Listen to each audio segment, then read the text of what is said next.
ശരീരഭാരം കുറയ്ക്കാൻ വേണ്ടി ഈ അടുത്തിടെയായിട്ട് പല വഴികളും നമ്മൾ തേടാറുണ്ട്. അതിൽ ഇപ്പോൾ കോമൺ ആയിട്ട് അല്ലെങ്കിൽ ഏറ്റവും പ്രചാരത്തിലുള്ള ഒന്നാണ് ഇൻ്റർമീഡിയറ്റ് ഫാസ്റ്റിംഗ്. എങ്ങനെയാണ് ഇൻ്റർമീഡിയറ്റ് ഫാസ്റ്റിംഗ് ചെയ്യേണ്ടത്, അതെങ്ങനെ ചെയ്യുമ്പോഴാണ് കൂടുതൽ എഫക്റ്റീവായി കിട്ടുക, എന്തൊക്കെ ഭക്ഷണങ്ങളാണ് അവോയ്ഡ് ചെയ്യേണ്ടത് എന്നൊക്കെ നമുക്ക് ഡീറ്റെയിൽ ആയിട്ട് നോക്കാം. ഞാൻ ഡോക്ടർ പ്രിയ, Q1B ഹെൽത്ത് കെയറിലെ ഹോമിയോപ്പതിക് ഫിസിഷ്യനാണ്. ഇൻ്റർമീഡിയറ്റ് ഫാസ്റ്റിംഗ് അല്ലെങ്കിൽ ഇടവിട്ടുള്ള ഉപവാസം. എന്താണ് ഇൻ്റർമീഡിയറ്റ് ഫാസ്റ്റിംഗ്? ഇൻ്റർമീഡിയറ്റ് ഫാസ്റ്റിംഗ് എന്ന് പറഞ്ഞാൽ പേര് കേൾക്കുമ്പോൾ തന്നെ ഇടവിട്ടുള്ള ഉപവാസം. അതായത് എന്ത് ഭക്ഷണം കഴിക്കണം എന്നതിനേക്കാൾ പ്രാധാന്യം എപ്പോൾ കഴിക്കണം, ഏത് ടൈമിലാണ് കഴിക്കേണ്ടത് എന്നതിനാണ്. അപ്പം ഇവിടെ എന്ന് പറഞ്ഞിട്ടുണ്ടെങ്കിൽ നമ്മൾ ഒരു പ്രത്യേക ടൈമിൽ, ഒരു പീരീഡ് ഓഫ് ടൈമിൽ നമ്മൾ ഭക്ഷണം കഴിക്കുന്ന ഒരു ആക്റ്റീവ് ഫേസും ബാക്കി ടൈമിൽ നമ്മൾ ഒരു ഉപവാസം അല്ലെങ്കിൽ ഒരു ഇനാക്റ്റീവ് ഫേസുമായിട്ടാണ് ഡിവൈഡ് ചെയ്തിരിക്കുന്നത്. കൂടുതൽ നമ്മൾ ഒരു ഉദാഹരണം വെച്ച് നോക്കുകയാണെങ്കിൽ നമ്മൾ ഭക്ഷണം കഴിക്കുന്നത് ഒരു 8 മണിക്കൂറൊക്കെ ആക്കി കൺട്രോൾ ചെയ്യാം. അതായത് ഇപ്പോൾ രാവിലെ ഒരു 11 മണി മുതൽ വൈകിട്ട് 6 മണി വരെയുള്ള ഒരു ടൈം, ആ ഒരു ടൈമിൽ നമുക്ക് ഫുഡ് കഴിക്കാം. അപ്പം എന്തും ഫുഡ് കഴിക്കാം എന്നല്ല, നമ്മുടെ ഒരു മിനിമം നമ്മൾ എന്നും കഴിക്കുന്ന ഒരു ഫുഡ് തന്നെ ഡിവൈഡ് ചെയ്ത് കഴിക്കാം. കണ്ടിന്യൂസ്ലി ഫുഡ് കഴിക്കുക എന്നല്ല, പകരം ഇപ്പോൾ 11 മണി മുതൽ 6 മണി വരെ ആ ഒരു പീരീഡിലാണ് നിങ്ങൾ ഇൻ്റർമീഡിയറ്റ് ഫാസ്റ്റിങ്ങിനായിട്ട് തിരഞ്ഞെടുക്കുന്നതെങ്കിൽ രാവിലെ 11 മണിക്ക് സ്റ്റാർട്ട് ചെയ്യാം. 11 മണിക്ക് നിങ്ങൾ നിങ്ങളുടെ ബ്രേക്ക്ഫാസ്റ്റ് കഴിക്കുന്നു, ഉച്ചയ്ക്ക് ഒരു 2 മണിക്കാക്കുക, വൈകുന്നേരം ഒരു 6 മണിയോടുകൂടി നിങ്ങളുടെ ഡിന്നറാക്കി സ്റ്റോപ്പ് ചെയ്യുക. ബാക്കി ടൈമിൽ, ബാക്കി ആ ഒരു പീരീഡിൽ നിങ്ങൾക്ക് എന്താ ചെയ്യേണ്ടതെന്ന് വെച്ചിട്ടുണ്ടെങ്കിൽ നിങ്ങൾക്ക് ഫുഡ് കഴിക്കുന്നതിന് പകരം വെള്ളം കുടിക്കാം, ചായ കാപ്പിയൊക്കെ കുടിക്കാം, മധുരമില്ലാതെ. അങ്ങനെ മധുരമായിട്ടുള്ള ജ്യൂസുകളോ അതൊക്കെ അവോയ്ഡ് ചെയ്യുക. സാധാ വെള്ളം തന്നെ കുടിച്ച് നിങ്ങൾക്ക് ഫാസ്റ്റ് ചെയ്യാവുന്നതാണ്. അപ്പോൾ ഇൻ്റർമീഡിയറ്റ് ഫാസ്റ്റിംഗ് ചെയ്യുമ്പോൾ ശ്രദ്ധിക്കേണ്ട കാര്യം എന്ന് വെച്ചിട്ടുണ്ടെങ്കിൽ നമ്മളൊരു ആക്റ്റീവ് ആയിട്ടിരിക്കുന്നത്, അതായത് മെൻ്റലി ഫിസിക്കലി ഒക്കെ ആക്റ്റീവ് ആയിരിക്കുന്ന ഒരു പീരീഡിൽ തന്നെ ഭക്ഷണം കഴിക്കാൻ വേണ്ടി ശ്രദ്ധിക്കുക. അതുകൊണ്ടാണ് ഞാൻ രാവിലെ 11 മണി മുതൽ ഒരു 6 മണി എന്ന് പറയുന്നതാണ് ഏറ്റവും ബെസ്റ്റ് ടൈം എന്ന് പറയുന്നത്. നമ്മളപ്പം ഫിസിക്കലി ആണെങ്കിലും മെൻ്റലി ഒക്കെ ആക്റ്റീവാണ്. അപ്പോൾ നമ്മൾ കഴിക്കുന്ന ഭക്ഷണം ആണെങ്കിൽ പോലും അപ്പം തന്നെ യൂസ് ചെയ്യാനുള്ളതേ ഉണ്ടാവുള്ളൂ. ഇനി അതിൽ കുറച്ച് ബാക്കി ഉണ്ടെങ്കിൽ തന്നെ അത് സ്റ്റോർ ചെയ്താൽ പോലും ഫാസ്റ്റിംഗ് ടൈമിൽ ബേൺ ചെയ്യാനുള്ളതേ ഉണ്ടാവുള്ളൂ. അപ്പോൾ എപ്പോഴും ഈ ഒരു ടൈം തിരഞ്ഞെടുക്കാൻ വേണ്ടി ശ്രദ്ധിക്കുക. ഇപ്പം തുടക്കക്കാരാകുമ്പോൾ തന്നെ നമ്മൾ കറക്റ്റായിട്ട് രാവിലെ 8 മണിക്ക് ബ്രേക്ക്ഫാസ്റ്റ് കഴിക്കുന്നു, ഉച്ചയ്ക്ക് 1 മണിക്ക് ഫുഡ് കഴിക്കുന്നു, അങ്ങനെ അതിൻ്റെ ഇടയിലൊക്കെ കഴിക്കുക, ഇടയ്ക്കൊരു മീൽ ടൈം, ഡിന്നർ അങ്ങനെയൊക്കെ കൃത്യമായി കഴിച്ചുകൊണ്ടിരിക്കുന്നവരാണെങ്കിൽ പെട്ടെന്ന് ഞാൻ ഈ പറയുന്നതെല്ലാം സ്കിപ്പ് ചെയ്ത് 11 മണിയിലോട്ട് കൊണ്ടുവരാനോ അല്ലെങ്കിൽ ഈ ഒരു ടൈം ഗ്യാപ്പിലോട്ട് കൊണ്ടുവരാൻ വളരെ ബുദ്ധിമുട്ടായിരിക്കും. അപ്പം അങ്ങനെയുള്ളവരാണെങ്കിൽ സ്റ്റാർട്ട് ചെയ്യുമ്പോൾ ഒരു 10 മണിക്കൊക്കെ ആക്കുക നിങ്ങളുടെ ബ്രേക്ക്ഫാസ്റ്റ്, സ്റ്റോപ്പ് ചെയ്യുമ്പോൾ അത് എൻഡ് ചെയ്യുന്ന ടൈം എന്ന് പറഞ്ഞാൽ ഒരു 8 മണി, ആ ഒരു ഡ്യൂറേഷനിൽ സ്റ്റാർട്ട് ചെയ്യുക. പതുക്കെ ആ ഫുഡ് കഴിക്കുന്ന ഗ്യാപ്പ് കുറച്ചുകൊണ്ട് വരിക, ഫാസ്റ്റിംഗ് ടൈം കൂട്ടിക്കൊണ്ടുവരിക. അങ്ങനെ ചെയ്യുകയാണെങ്കിൽ ഒരു പരിധി വരെ നിങ്ങൾക്ക് നല്ല ഹെൽത്തി ആയിട്ട് ഇൻ്റർമീഡിയറ്റ് ഫാസ്റ്റിംഗ് ചെയ്യാനും പറ്റും. അതിൻ്റെ മറ്റു ഗുണങ്ങൾ നമുക്ക് കൃത്യമായി കിട്ടുകയും ചെയ്യും. ഇനി ഇൻ്റർമീഡിയറ്റ് ഫാസ്റ്റിംഗ് എന്ന് പറഞ്ഞാൽ പല രീതിയിൽ നമുക്ക് ചെയ്യാം. ഏറ്റവും ഒന്നാമത്തെ ഒരു പാറ്റേൺ എന്ന് പറഞ്ഞാൽ 16/8. അതാണ് ഞാൻ നേരത്തെ പറഞ്ഞിട്ടുള്ള 16 മണിക്കൂർ നിങ്ങൾ ഫാസ്റ്റ് ചെയ്യുക അല്ലെങ്കിൽ ഉപവസിക്കുക, 8 മണിക്കൂർ നിങ്ങൾ ആക്റ്റീവായിട്ട് ഫുഡ് കഴിക്കുക. ഇനി രണ്ടാമത്തെ ഒരു ടൈപ്പ് എന്ന് പറഞ്ഞിട്ടുണ്ടെങ്കിൽ ആഴ്ചയിൽ 7 ദിവസമുണ്ട്. അതിൽ 5 ദിവസം നിങ്ങൾ ആക്റ്റീവായിട്ട് ഫുഡ് കഴിക്കുക, 2 ദിവസം ഫാസ്റ്റ് ചെയ്യുക. ഈ 2 ദിവസം എന്ന് പറയുന്നത് അടുപ്പിച്ചാവരുത്, ഇടവിട്ടുള്ള കുറച്ച് ഗ്യാപ്പിട്ടുള്ള 2 ദിവസം തിരഞ്ഞെടുക്കുക. ഒരു ഉദാഹരണം ഇവിടെയും പറയുകയാണെങ്കിൽ ഫാസ്റ്റ് ചെയ്യേണ്ടത് എങ്ങനെയാണെന്ന് വെച്ച് കഴിഞ്ഞാൽ, നിങ്ങൾ ഒരു ഉദാഹരണത്തിന് തിങ്കളാഴ്ച രാത്രി ഡിന്നറോടുകൂടി ഫുഡ് സ്റ്റോപ്പ് ചെയ്തു. ഫാസ്റ്റ് ചെയ്യുന്നവരാണെങ്കിൽ ചൊവ്വാഴ്ച കംപ്ലീറ്റ്ലി ഫാസ്റ്റ് ചെയ്യുക, ചൊവ്വാഴ്ച രാത്രി മാത്രമേ നിങ്ങൾക്ക് അടുത്ത ഫുഡ് സ്റ്റാർട്ട് ചെയ്യാൻ പറ്റുള്ളൂ. അപ്പോൾ ഇങ്ങനെ ചെയ്യുമ്പോൾ നിങ്ങൾ കംപ്ലീറ്റ്ലി ഫുഡ് അവോയ്ഡ് ചെയ്യണമെന്ന് പറയില്ല. ദിവസവും ഒരു 1200 കലോറിയാണ് നിങ്ങൾ ഫുഡ് കഴിച്ചിരുന്നെങ്കിൽ ഒരു 600 കലോറിയിലോട്ട് നിങ്ങൾക്ക് കൊണ്ടുവരാം. അതിനിടയിൽ ധാരാളം വെള്ളവും കുടിക്കാം. ഇപ്പോൾ നിങ്ങൾ ചൊവ്വാഴ്ച ഫാസ്റ്റ് ചെയ്തു, ഉടനെ തന്നെ ബുധനാഴ്ച കൂടി ഫാസ്റ്റിംഗ് എടുക്കാതെ 2 ദിവസം കഴിഞ്ഞ് അല്ലെങ്കിൽ സാറ്റർഡേ ഒക്കെ ആകുമ്പോൾ ശനിയാഴ്ച ആകുമ്പോഴത്തേക്ക് വേണമെങ്കിൽ നിങ്ങൾക്ക് ഒന്നും കൂടി ഫാസ്റ്റ് ചെയ്യാം. അപ്പോൾ ആഴ്ചയിൽ 2 ദിവസം ഫാസ്റ്റിംഗ് ആവും. അങ്ങനെ ഒരു പാറ്റേൺ ഉണ്ട്. ഇനി മൂന്നാമത്തെ ഒരു പാറ്റേൺ എന്ന് പറഞ്ഞാൽ ഓൾട്ടർനേറ്റ് ഡേയ്സ്, അതായത് ഇടവിട്ടുള്ള ദിവസങ്ങൾ നിങ്ങൾക്ക് ഫാസ്റ്റ് ചെയ്യാം. ഇതാകുമ്പോൾ ഒരു ദിവസം ഭക്ഷണം കഴിക്കുന്നു, ഒരു ദിവസം ഫാസ്റ്റ് ചെയ്യുന്നു, അങ്ങനെ ഒരു രീതിയാണ്. പക്ഷേ ഈ ഒരു ഫാസ്റ്റിംഗ് എന്ന് പറഞ്ഞാൽ അത്ര ഹെൽത്തി ഒന്നുമല്ല. ഇപ്പോൾ ഡയബറ്റീസ് അല്ലെങ്കിൽ അസിഡിറ്റിയുടെ പ്രശ്നം, സ്ട്രെസ് ഒക്കെ ഉള്ളവരാണെങ്കിൽ ഈ ഒരു ഫാസ്റ്റിംഗ് ചെയ്യുകയാണെങ്കിൽ നിങ്ങൾക്ക് ബുദ്ധിമുട്ടുകളൊക്കെ കുറച്ച് കൂടാൻ ചാൻസ് ഉണ്ട്. അപ്പം ഏറ്റവും ബെസ്റ്റ് എന്ന് പറയുമ്പോൾ 16-8 മണിക്കൂർ അല്ലെങ്കിൽ ആ ഒരു പാറ്റേൺ ആയിട്ട് ഏറ്റവും ബെസ്റ്റായിട്ട് പറയുന്നത്. ഇപ്പോൾ ഇൻ്റർമീഡിയറ്റ് ഫാസ്റ്റിംഗ് ഞാൻ ഈ പറഞ്ഞ ഒരു ടൈം, അല്ലെങ്കിൽ ഞാൻ കൂടുതലും ഈ ഒരു 11 മണി മുതൽ 6 മണി എന്നുള്ള ഒരു ടൈം പറയുമ്പോൾ ചിലപ്പോൾ എല്ലാവർക്കും അത് പോസിബിൾ ആയിരിക്കില്ല. ചില ആൾക്കാർ എന്ന് പറഞ്ഞാൽ രാവിലെ നേരത്തെ എണീക്കുന്നവരായിരിക്കും. ഇപ്പോൾ രാവിലെ ഒരു 5 മണിക്കൊക്കെ എണീക്കുന്നവരാണെങ്കിൽ അവർക്ക് ഒരു കുറച്ച് സമയം കഴിയുമ്പോഴത്തേക്കും അവർക്ക് വിശക്കാൻ തുടങ്ങും. അവർക്ക് ഒരു 11 മണി വരെ ഒന്നും പിടിച്ചിരിക്കാൻ പറ്റിയെന്ന് വരില്ല. അപ്പം അങ്ങനെയുള്ളവർക്ക് അവരുടെ ടൈം, അവരുടെ ആ ഒരു എണീക്കുന്ന ടൈം അല്ലെങ്കിൽ അവരെപ്പോഴാണ് കിടക്കുന്നത് ആ ഒരു ടൈമൊക്കെ വെച്ചിട്ട് അവർക്ക് ഷെഡ്യൂൾ ചെയ്തെടുക്കാവുന്നതേ ഉള്ളൂ. ഇപ്പം 5 മണിക്ക് എണീക്കുന്ന ഒരാളാണെങ്കിൽ 7 മണിക്ക് അവർക്ക് ബ്രേക്ക്ഫാസ്റ്റ് ആക്കാം. അങ്ങനെ അവർ ആ ഒരു ആക്റ്റീവ് ഫിസ് അല്ലെങ്കിൽ ഫുഡ് കഴിക്കുന്ന ടൈം എന്ന് പറഞ്ഞാൽ വൈകുന്നേരം 3 മണിയോടുകൂടി സ്റ്റോപ്പ് ചെയ്യാം. ചിലപ്പോൾ അവർ നേരത്തെ കിടന്നുറങ്ങുകയാണെങ്കിൽ അവർക്ക് ആ ഒരു കഴിച്ച ഫുഡ് കുറച്ചെങ്കിലും സ്റ്റോർ ചെയ്തിട്ടുണ്ടെങ്കിൽ അത് ബേൺ ചെയ്ത് പോകാനുള്ള സമയവും കിട്ടും. ഇനിയിപ്പോൾ നിങ്ങൾ കുറച്ചും കൂടി കഴിഞ്ഞിട്ടാണ് എണീക്കുന്നതെങ്കിൽ നിങ്ങൾക്കതൊരു 10 മണി മുതൽ 6 മണി വരെ ഫുഡ് കഴിക്കുന്ന ടൈം ആക്കി എടുക്കാം. ഇനി ചില ആൾക്കാരാണെങ്കിൽ വളരെ ലേറ്റായിട്ട് എണീക്കുന്നവരായിരിക്കും, 11 മണിക്ക് 12 മണിക്കൊക്കെ എണീക്കുന്ന ശീലമുള്ളവരാണെങ്കിൽ നിങ്ങൾക്കത് ഉച്ചയ്ക്ക് 2 മണി തൊട്ട് രാത്രി വരെ നീണ്ടു നിൽക്കുന്ന രീതിയിൽ ഫുഡ് കഴിക്കുന്നതാക്കാം. പക്ഷേ ഇതൊട്ടും ഹെൽത്തി അല്ല. കാരണം നമുക്കറിയാം നമ്മൾ മലയാളികൾ പൊതുവേ ഫുഡ് അല്ലെങ്കിൽ കഴിക്കുന്നതെന്ന് പറഞ്ഞാൽ രാത്രിയാണ്. അതുകൊണ്ട് തന്നെയാണ് ജീവിതശൈലി രോഗങ്ങൾ നമുക്ക് വളരെയധികം കൂടുന്നത്. നമ്മൾ മാക്സിമം ചെയ്യുന്ന പരിപാടി എന്ന് വെച്ചിട്ടുണ്ടെങ്കിൽ രാവിലെ സ്കൂളിൽ പോകാൻ, കോളേജിൽ പോകാൻ അല്ലെങ്കിൽ ജോലിക്ക് പോകുമ്പോഴൊക്കെ ബ്രേക്ക്ഫാസ്റ്റ് അങ്ങ് സ്കിപ്പ് ചെയ്യും.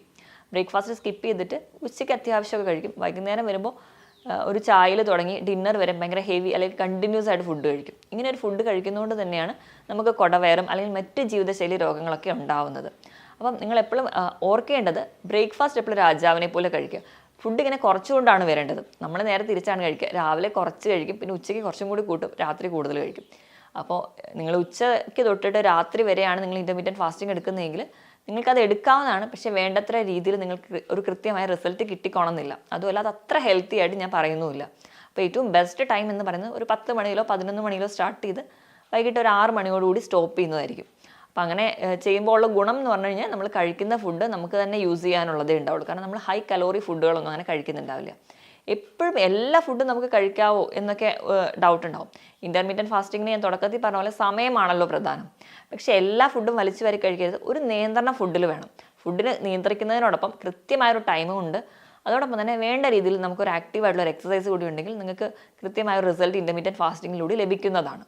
ഇൻ്റർമീഡിയറ്റ് ഫാസ്റ്റിംഗ് എന്ന് പറയുമ്പോൾ നമുക്ക് ഭക്ഷണം കഴിച്ച് എങ്ങനെ വെയിറ്റ് കുറയ്ക്കാം, ഈ ഒരു ചിന്താഗതി കൊണ്ട് തന്നെയാണ് നമ്മളെല്ലാവരും ഇൻ്റർമീഡിയറ്റ് ഫാസ്റ്റിങ്ങിനെ കുറിച്ച് കൂടുതൽ അന്വേഷിക്കുന്നത്. പക്ഷേ ഒരു വെയിറ്റ് കുറയ്ക്കുന്നതിലും അപ്പുറം ഒരുപാട് ഗുണങ്ങൾ ഇൻ്റർമീഡിയറ്റ് ഫാസ്റ്റിങ്ങിലുണ്ട്. അതെന്തൊക്കെയാണെന്ന് നോക്കാം. ഇൻ്റർമീഡിയറ്റ് ഫാസ്റ്റിംഗ് എന്ന് പറഞ്ഞാൽ നമ്മുടെ ശരീരം എന്ന് പറഞ്ഞാൽ നമ്മുടെ ശരീരത്തിൽ ഒരുപാട് കോശങ്ങളുണ്ട്. ട്രില്യൺസ് ഓഫ് സെൽസ് ഉണ്ടെന്നാണ് പറയപ്പെടുന്നത്. അപ്പോൾ ഈ കോശങ്ങളിലൊക്കെ ദിവസവും പ്രവർത്തനങ്ങൾ നടന്നുകൊണ്ടിരിക്കുക. നമ്മൾ ജനിച്ച് നമ്മളൊരു ഭ്രൂണമായിരിക്കുന്ന സമയം തൊട്ട് ഇതിങ്ങനെ വളർന്നുകൊണ്ടേയിരിക്കുക. നമ്മുടെ മരണം വരെ ഈ കോശങ്ങളിൽ ഇങ്ങനെ പ്രവർത്തനം നടന്നുകൊണ്ടേയിരിക്കുകയാണ്. അപ്പോൾ നമ്മളൊരു ഫുഡ് കൺട്രോളും അല്ലെങ്കിൽ ആ ഒരു കൃത്യമായൊരു പാറ്റേൺ ഉണ്ടാകുമ്പോൾ ഈ കോശങ്ങൾക്ക് ചെറിയൊരു റെസ്റ്റ് കിട്ടുന്നുണ്ട്. അപ്പോൾ കൃത്യമായൊരു റെസ്റ്റ് കോശങ്ങൾക്ക് കിട്ടുന്നതുകൊണ്ട് തന്നെ അവർക്ക് ചെറിയ ചെറിയ പരിക്കുകളോ അല്ലെങ്കിൽ ചെറിയ ചെറിയ പ്രശ്നങ്ങളൊക്കെ ഉണ്ടെങ്കിൽ അതൊന്ന് റിപ്പയർ ആവുന്ന ടൈമാണ് ഈ ഒരു ഫാസ്റ്റിംഗ് എന്ന് പറയുന്നത്. അപ്പോൾ കൃത്യമായ ഒരു ക്ലീനിങ് പ്രോസസ്സ് ഈ കോശങ്ങളിലൊക്കെ നടക്കുന്നുണ്ട്. അപ്പം നമുക്ക് ഒരുപാട് വേസ്റ്റ് മെറ്റീരിയൽ എല്ലാം പുറന്തള്ളുന്നുണ്ട്. അപ്പോൾ അങ്ങനെ വരുമ്പോൾ നിങ്ങൾ ധാരാളം വെള്ളം കൂടി ഈ ഇൻ്റർമീഡിയറ്റ് ഫാസ്റ്റിങ്ങിൽ കുടിക്കണം എന്ന് പറയുന്നതിന് ഒരു കാരണം ഇത് തന്നെയാണ്. കോശങ്ങളൊക്കെ ഉണ്ടാകുന്ന ഈ വേസ്റ്റ് പ്രൊഡക്ട്സ് ഇതൊക്കെ പുറത്തേക്ക് മൂത്രത്തിലൂടെയും മലത്തിലൂടെയും പുറന്തള്ളണമെങ്കിൽ നമ്മൾ കൃത്യമായി വെള്ളം കുടിക്കണം. അപ്പം നമ്മുടെ ശരീരത്തിൽ പല രോഗാണുക്കൾ കയറി, ബാക്ടീരിയ വൈറസൊക്കെ കയറി ചെറിയ കോശങ്ങൾക്കൊക്കെ ഇൻഫെക്ഷനൊക്കെ ഉണ്ടാകുമ്പം ഈ കോശങ്ങളൊക്കെ അവിടെ റിപ്പയർ ചെയ്യാതെ കിടക്കുകയായിരിക്കും. കാരണം നമ്മൾ എപ്പോഴും ഭക്ഷണം കഴിക്കുന്നു, നമ്മളിങ്ങനെ നമ്മുടെ കോശങ്ങളെ കൊണ്ട് പണിയെടുപ്പിച്ചുകൊണ്ടേ ഇരിക്കുക. അപ്പം ഈ ഒരു ടൈം, ഈ ഒരു ഫാസ്റ്റിംഗ് ടൈം ആകുമ്പോൾ നമുക്ക് ഈ കോശങ്ങൾ, ഇത് ഓട്ടോഫാജി എന്ന് പറയും, അതായത് ഈ ഒരു റിപ്പയർ വന്ന കോശങ്ങളൊക്കെ ക്ലീൻ ഔട്ട് ചെയ്യാൻ വേണ്ടി സഹായിക്കുന്നുണ്ട്. രണ്ടാമത്തെ ഒരു ഗുണം എന്ന് വെച്ചിട്ടുണ്ടെങ്കിൽ നമ്മുടെ ശരീരത്തിൽ ഹോർമോൺസിൻ്റെ ലെവലൊക്കെ കൃത്യമായിട്ട് മെയിൻറ്റെയിൻ ചെയ്യാൻ സഹായിക്കുന്നുണ്ട്. ഹോർമോൺസിൻ്റെ ലെവൽ മെയിൻറ്റെയിൻ ചെയ്യാൻ എന്ന് പറയുമ്പോൾ തന്നെ ഇൻസുലിൻ്റെ ലെവൽ വളരെ പ്രധാനമാണ്. ഇൻസുലിൻ്റെ ലെവൽ എങ്ങനെ കൺട്രോൾ ചെയ്യുന്നു, ആ ഇൻസുലിൻ ലെവൽ കുറയ്ക്കുകയും അതുവഴി നമുക്ക് പ്രമേഹ രോഗ സാധ്യത കുറയ്ക്കുന്നു, പ്രമേഹമുള്ളവർക്ക് കൺട്രോൾ ചെയ്യാൻ പറ്റുന്നു. ഇൻസുലിൻ ശരീരത്തിൽ കുറയുമ്പോൾ തന്നെ നമ്മുടെ ഫാറ്റ് മെറ്റബോളിസം കുറച്ചുകൂടെ ആക്റ്റീവ് ആവും.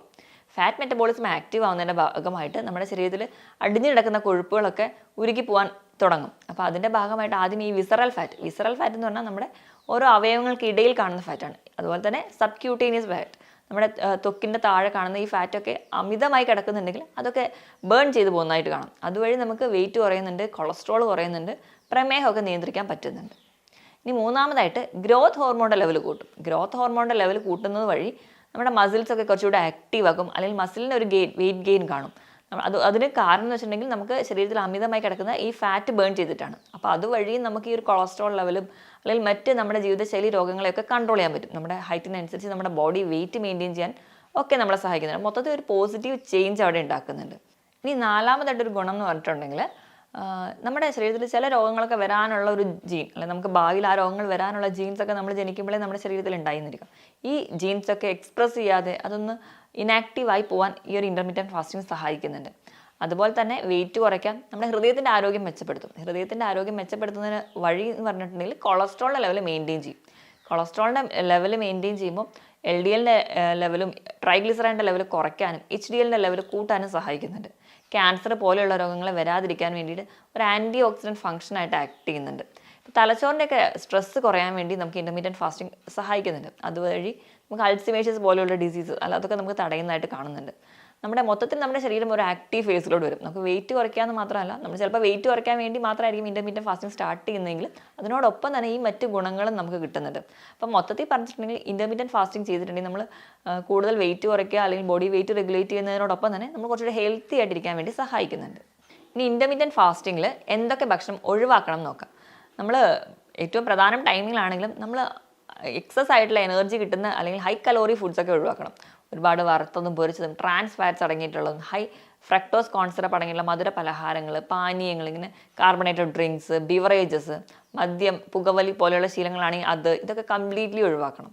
കാരണം നമുക്കറിയാം, നമുക്ക് ധാരാളം വെള്ളം ആവശ്യമുള്ള ഒരു സമയമാണ്. നമ്മൾ മദ്യപിക്കുന്ന ശീലം കൂടി അല്ലെങ്കിൽ ഒരുപാട് കഫീനോ അടങ്ങിയ ഭക്ഷണങ്ങളാണ് അല്ലെങ്കിൽ ആ ഡ്രിങ്ക്സാണ് നിങ്ങൾ ഉപയോഗിക്കുന്നതെങ്കിൽ നമ്മുടെ ശരീരത്തിൽ നിന്ന് വീണ്ടും ഡീഹൈഡ്രേഷൻ അല്ലെങ്കിൽ വെള്ളമെല്ലാം ഊറ്റിപ്പോകുന്നത് കാണാം. അപ്പം അങ്ങനെ വരുമ്പോൾ നമുക്ക് കൃത്യമായിട്ട് ആ ഒരു റിസൾട്ട് നമുക്ക് ഇൻ്റർമീഡിയറ്റ് ഫാസ്റ്റിങ്ങിൽ കിട്ടത്തില്ല. അപ്പം ഇങ്ങനത്തെ ശീലമൊക്കെ ഉള്ളവരാണെങ്കിൽ അത് ആദ്യം തന്നെ സ്റ്റോപ്പ് ചെയ്യുക.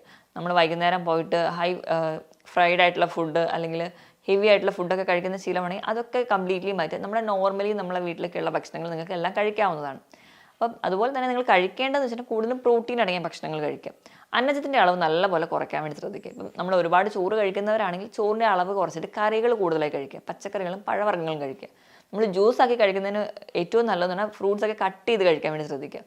ഫൈബേഴ്സ് ഒക്കെ ധാരാളം കിട്ടാൻ വേണ്ടി, അല്ലെങ്കിൽ നമുക്ക് നമ്മുടെ മൊത്തത്തിൽ നമ്മുടെ വയറൊക്കെ ഒന്ന് ക്ലീൻ ഔട്ട് എടുക്കണമെങ്കിൽ കൃത്യമായി ഫൈബർ അടങ്ങിയ ഭക്ഷണങ്ങളൊക്കെ കഴിക്കണം. അപ്പോൾ ഫൈബേഴ്സ് ഒക്കെ കഴിക്കാൻ വേണ്ടി ധാരാളം പച്ചക്കറികൾ നിങ്ങൾ ഉൾപ്പെടുത്താൻ വേണ്ടി ശ്രദ്ധിക്കുക. നമ്മുടെ നാടൻ പച്ചക്കറികളും നാടൻ പഴവർഗ്ഗങ്ങളൊക്കെ നിങ്ങൾ കഴിക്കാവുന്നതാണ്. ഇപ്പോൾ ഫ്രൂട്ട്സ് ഒക്കെ കഴിക്കുകയാണെങ്കിൽ ഹൈ കലോറിയാണ് നമ്മുടെ ചക്കപ്പഴം അല്ലെങ്കിൽ മാമ്പഴത്തിനൊക്കെ ഉള്ളത്. അത് നിങ്ങൾ മാക്സിമം കുറയ്ക്കുക. പകരം നിങ്ങൾക്ക് പേരയ്ക്ക, പപ്പായ, വാട്ടർമെലൺ അങ്ങനത്തെ ന്യൂട്രൽ ആയിട്ടുള്ള ഫ്രൂട്ട്സ് നിങ്ങൾ കഴിക്കാവുന്നതാണ്. ഈ ഫ്രൂട്ട്സ് ഒക്കെ കഴിക്കുക, അതുപോലെ വെജിറ്റബിൾസ് ഒക്കെ കഴിക്കുക. ധാന്യങ്ങളുടെ കേസ് എടുക്കുകയാണെങ്കിൽ തവിടോട് കൂടിയ ധാന്യങ്ങൾ, ഇപ്പോൾ ചോറ് കഴിക്കുകയാണെങ്കിൽ വെള്ള അരി ഉപയോഗിക്കാതിരിക്കുക, കുത്തരി ഉപയോഗിക്കാം. നിങ്ങൾക്ക് അതിനനുസരിച്ച് കൺട്രോൾ ചെയ്ത് ഉപയോഗിക്കാവുന്നേ ഉള്ളൂ. എല്ലാ ധാന്യങ്ങളും തവിടോട് അടങ്ങിയിട്ടുള്ളത് കഴിക്കുകയാണെങ്കിൽ അത് കുറച്ചും കൂടി നിങ്ങൾക്ക് നല്ലതാണ്. ഇപ്പം ഓയിലിൻ്റെ കേസ് എടുക്കുകയാണെങ്കിൽ വെർജിൻ കോക്കനട്ട് ഓയിൽ അല്ലെങ്കിൽ ഒലിവ് ഓയിലൊക്കെ നിങ്ങൾക്ക് ഉപയോഗിക്കുന്നത് വളരെ നല്ലത്. ഇപ്പോൾ സാലഡൊക്കെ കഴിക്കുമ്പോൾ ഒലിവ് ഓയിലുമായിട്ട് ചേർത്ത് കഴിക്കുകയാണെങ്കിൽ നിങ്ങൾക്ക് ഒമേഗ 3 ഫാറ്റി ആസിഡ്സും കിട്ടും. അതോടൊപ്പം തന്നെ നിങ്ങൾ ഹെൽത്തി ആയിട്ടുള്ള ഫാറ്റുമാണ് നിങ്ങൾക്ക് കിട്ടുക. ചെറിയ മത്സ്യങ്ങളൊക്കെ കഴിക്കുക. ഇപ്പോൾ റെഡ് മീറ്റൊക്കെ നിങ്ങൾ ഒഴിവാക്കുക. നിങ്ങൾക്ക് വൈറ്റ് മീറ്റ് അല്ലെങ്കിൽ ചിക്കനൊക്കെ നിങ്ങൾ കഴിക്കാവുന്നതാണ്. റെഡ് മീറ്റൊക്കെ കഴിക്കുമ്പോൾ വീണ്ടും ഒരു ഹൈ കലോറിയിലോട്ട് പോകും. അപ്പോൾ അതൊക്കെ ഒന്ന് കുറയ്ക്കുക. അപ്പോൾ മുട്ടയൊക്കെ ആണെങ്കിൽ 3-4 മുട്ടയുടെ വെള്ളയൊക്കെ കഴിക്കുന്നതിന് നിങ്ങൾക്ക് കുഴപ്പമൊന്നുമില്ല. നിങ്ങൾക്ക് അതൊക്കെ കഴിക്കാവുന്നതാണ്. ഒരുപാട് മധുരവും അല്ലെങ്കിൽ ഒരുപാട് ജ്യൂസസും ടിൻഡ് ഫുഡ് അല്ലെങ്കിൽ പ്രോസസ്സ് ചെയ്ത ഭക്ഷണങ്ങൾ, ഇപ്പോൾ ബർഗർ, പിസ്സ അങ്ങനെയൊക്കെയുള്ള ഭക്ഷണങ്ങൾ അതൊക്കെ ഒന്ന് കട്ട് ഔട്ട് ചെയ്താൽ മതി. നമുക്ക് നോർമലി നമ്മളെ വീട്ടിലൊക്കെയുള്ള ഭക്ഷണങ്ങൾ നിങ്ങൾക്ക് കഴിക്കാവുന്നതാണ്. പിന്നെ ഒരുപാട് പേർക്കുള്ള സംശയമാണ്, ഇൻ്റർമീഡിയറ്റ് ഫാസ്റ്റിംഗ് എല്ലാവർക്കും ചെയ്യാൻ പറ്റുമോ? എപ്പോഴും നമ്മുടെ ബോഡിയിൽ ഒരു ചേഞ്ച് വരുത്തുന്ന സമയത്ത്, അതിപ്പോൾ എന്ത് ചേഞ്ച് ആയിക്കോട്ടെ, നിങ്ങൾ നാളെ തൊട്ട് എക്സസൈസ് ചെയ്യാൻ പോവുകയാണ് അല്ലെങ്കിൽ നിങ്ങൾ വേറെ എന്തെങ്കിലും ഒരു മാറ്റം നമ്മുടെ ശരീരത്തിൽ വരുത്തുകയാണെങ്കിൽ അതിന് മുൻപ് ഒരു ഡോക്ടറുടെ കൺസൾട്ടേഷൻ എപ്പോഴും എടുക്കുന്നത് നല്ലതാണ്. നമ്മുടെ റുട്ടീനായിട്ട് ബിപിയും കൊളസ്ട്രോളും ഷുഗറും ഒക്കെ ചെക്ക് ചെയ്തതിന് ശേഷം മാത്രം, നിങ്ങൾ ഹെൽത്തി ആണെങ്കിൽ മാത്രമേ ഈ ഒരു മെത്തേഡിലൂടെ നമുക്ക് പോകാൻ പറ്റുള്ളൂ. അതോടൊപ്പം തന്നെ ഇപ്പോൾ ടൈപ്പ് 2 ഡയബറ്റീസ് അല്ലെങ്കിൽ ഹൈപ്പോഗ്ലൈസീമിയ, കാർഡിയക് കംപ്ലയിൻസ്, ബിപിയുടെ കംപ്ലയിൻസ്, പ്രഗ്നൻ്റ് ആയിട്ടുള്ളവർ, മുലപ്പാൽ കൊടുക്കുന്ന അമ്മമാർ, ഇവരൊക്കെ ആണെങ്കിൽ അസിഡിറ്റിയുടെ കംപ്ലയിൻസ് ഉള്ളവർ, ഇവരൊക്കെ ആണെങ്കിൽ മാക്സിമം ഇൻ്റർമീഡിയറ്റ് ഫാസ്റ്റിംഗ് അത്ര നല്ലതല്ല. അപ്പം നിങ്ങൾക്ക് അങ്ങനെ ചെയ്യണം എന്ന് നിർബന്ധം ഉണ്ടെങ്കിൽ എപ്പോഴും ഒരു ഡോക്ടറുടെ കൺസൾട്ടേഷൻ എടുക്കുക, ഒരു ഡയറ്റീഷ്യൻ്റെ അഡ്വൈസ് എടുക്കുക, എന്നിട്ട് മാത്രം സ്റ്റാർട്ട് ചെയ്യാവുന്നതാണ്. നമ്മുടെ സ്വന്തം ഇഷ്ടപ്രകാരം നമ്മുടെ ബോഡിയിൽ എന്ത് ചേഞ്ച് വരുത്തിയിട്ടുണ്ടെങ്കിലും ചിലപ്പോൾ അത് നമ്മുടെ ബോഡിക്ക് അക്സെപ്റ്റ് ചെയ്യാൻ കുറച്ച് ടൈം വേണ്ടി വരും. അപ്പം ആ ഒരു ടൈമിൽ ഉണ്ടാകുന്ന ബുദ്ധിമുട്ടുകൾക്ക് നമുക്ക് ഓവർകം ചെയ്യണമെങ്കിൽ നമുക്ക് ആദ്യം തന്നെ ഒരു ഡോക്ടറുടെ അഡ്വൈസ് നേടുന്നത് നല്ലതാണ്. അപ്പോൾ നിങ്ങൾ ഇൻ്റർമീഡിയറ്റ് ഫാസ്റ്റിംഗ് ചെയ്യാൻ താല്പര്യമുള്ളവരാണെങ്കിൽ എപ്പോഴും ഡോക്ടറുടെ ഒരു കൺസൾട്ടേഷനൊക്കെ എടുത്ത് നിങ്ങളുടെ ഹെൽത്തൊക്കെ ഓക്കെ ആണോ എന്ന് നോക്കുക ചെയ്യണം. അതോടൊപ്പം തന്നെ നിങ്ങൾ ഇൻ്റർമീഡിയറ്റ് ഫാസ്റ്റിംഗ് ചെയ്യുന്നതിനോടൊപ്പം തന്നെ നിങ്ങൾ ഉറപ്പ് വരുത്തേണ്ടതാണ് കൃത്യമായൊരു ഉറക്കം നിങ്ങൾക്കുണ്ടെന്നാണ്. കൃത്യമായ ഉറക്കത്തിൻ്റെ പാറ്റേണും നിങ്ങളുടെ ഫുഡിൻ്റെ പാറ്റേണും ഒക്കെ ഒന്ന് ഫിക്സ് ചെയ്ത് വെക്കുക. നിങ്ങളുടെ ബയോളജിക്കൽ ക്ലോക്ക് എപ്പോഴും ആക്റ്റീവായിട്ട് തന്നെ നിർത്താൻ വേണ്ടി ശ്രദ്ധിക്കുക. കൃത്യസമയത്ത് ഉറങ്ങാനും ഉണരാനും ഒക്കെ ശ്രദ്ധിക്കുക. ചെറിയ രീതിയിലുള്ള വ്യായാമങ്ങൾ നിങ്ങൾ ചെയ്യാവുന്നതാണ്. ഭയങ്കര കഠിനമായ വ്യായാമങ്ങളല്ല, ചെറിയ രീതിയിലുള്ള വ്യായാമങ്ങളൊക്കെ ചെയ്യുകയാണെങ്കിൽ നിങ്ങൾക്ക് ഈ വെയിറ്റ് ലോസ് എന്ന് പറയുന്നത് കുറച്ചുകൂടി ഈസി ആയിട്ട് ചെയ്യാൻ പറ്റുന്ന കാര്യമായിരിക്കും. അപ്പോൾ ഇങ്ങനെയൊക്കെ ചെയ്യുകയാണെങ്കിൽ നിങ്ങൾക്കൊരു പരിധി വരെ ഞാൻ ഈ പറഞ്ഞ ഗുണങ്ങളൊക്കെ കിട്ടുന്നതായിരിക്കും. എപ്പോഴും നമ്മൾ തുടക്കക്കാർ തന്നെ എനിക്ക് 16 മണിക്കൂർ തന്നെ എനിക്ക് ഫാസ്റ്റ് ചെയ്യണമെന്ന് വാശി പിടിക്കാതെ തുടക്കത്തിൽ ഒരു 12 മണിക്കൂറൊക്കെ ഫാസ്റ്റ് ചെയ്യാൻ വേണ്ടി തുടങ്ങുക. പിന്നെ ഒരു 14 മണിക്കൂറാക്കുക. പയ്യെ അത് കൂട്ടി ഒരു 16 മണിക്കൂറിലോട്ട് എത്തുക. അങ്ങനെ ചെയ്യുമ്പോൾ നിങ്ങൾക്ക് കൃത്യമായ ഒരു റിസൾട്ടും കിട്ടുന്നതാണ്. ഞാൻ ഈ പറഞ്ഞ കാര്യങ്ങളിൽ എന്തെങ്കിലും ഡൗട്ട് ഉണ്ടെങ്കിൽ നിങ്ങൾ താഴെ കാണുന്ന നമ്പറിൽ കോൺടാക്ട് ചെയ്യുക. മറ്റൊരു ഹെൽത്ത് ടോപ്പിക്കുമായിട്ട് വീണ്ടും കാണുന്നതുവരെ നന്ദി.